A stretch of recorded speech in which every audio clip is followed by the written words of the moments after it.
When a person does something wrong, let's say they do something called a sin, like an irrational, uncalled for um, evil deed.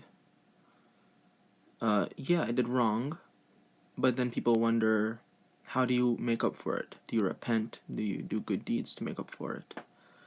Well, the main way that the soul actually repents, makes itself innocent and cures itself of the shame it has caused itself, is to feel that shame.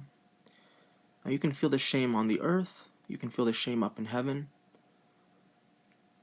but essentially, when a person dies, or while they're still in the body, they're going to end up feeling the shame, which is like fear and uncomfortability and just guilt and regret for what they did, in order not to punish that soul, not to reteach the soul, because the soul knows right from wrong. It has a general, you know, instructions within it. The law is written on everyone's heart.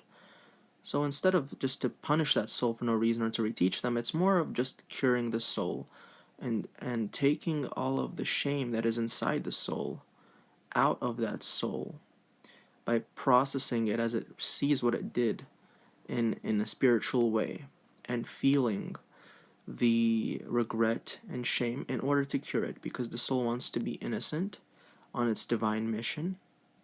And that's why, you can't hurt a soul physically in order to, or using physical means to purify it.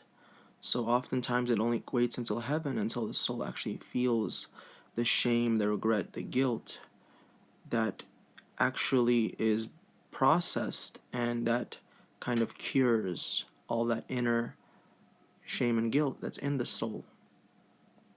And that relieves the soul of all that, and the soul becomes innocent again. And that's what it's all about when it comes to when a person sins. It's not to punish them, it's not to reteach them necessarily, really. It's just to cure them of their own shame that's inside. And you can say that's sort of like a punishment too, but it's to make the person innocent again.